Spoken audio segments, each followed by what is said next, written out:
প্রিয় মমিন মুসলমান ভাই বোন, আমি সবাইকে দৃষ্টি আকর্ষণ করছি। আজকে চলে আসলাম আবারও হজরত আইয়ুব নবীর রওজা। তো যারা যারা আজকে আইয়ুব নবীর রওজা দেখতে চান, এই ভিডিওটি সম্পূর্ণ দেখবেন, না টেনে। আজকে দেখতেছেন সুবহানাল্লাহ, অনেক মানুষ এসেছেন এই আইয়ুব আলাইহিস সালামের রওজা মোবারক জিয়ারতের জন্য।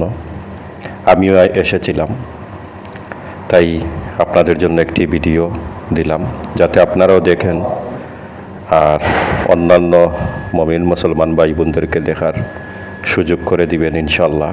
এটাই আমি আশাবাদী। অবশ্যই আপনারা শেয়ার করে দিবেন যাতে সবাই দেখতে পারেন এই ভিডিওটি।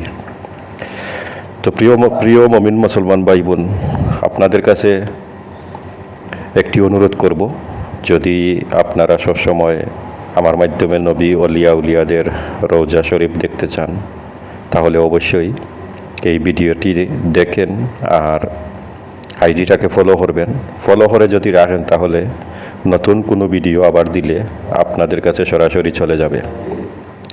আর যারা ফেসবুক থেকে দেখবেন, ওনাদেরকে বলতেছি ফলো করে রাখবেন। যারা ইউটিউব থেকে দেখবেন, ইউটিউব চ্যানেলকে সাবস্ক্রাইব করে রাখবেন, কারণ আমি যখনই কোনো ভিডিও নতুন করব কোনো জায়গায়, তখন সাথে সাথে আপনাদের কাছে নোটিফিকেশন চলে যাবে। সাবস্ক্রাইব করার পর দেখবেন একটি বেল আইকন চলে এসেছে, সেটিও চালু করবেন।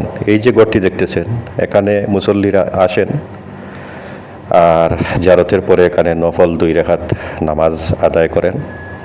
এই দেখেন রোজার আশেপাশে বাউন্ডারির ভিতরে আজকে প্রচুর মানুষ এসেছেন।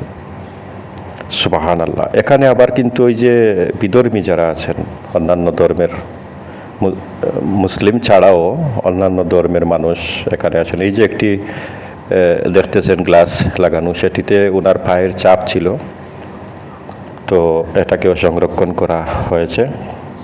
তো প্রিয় বন্ধুরা, হজরত আইয়ুব নবীর রওজা আপনারা দেখতেছেন। এত বড় একজন নবী, আর ওনার রওজা আসলে তেমন একটা জাঁকজমক নয়।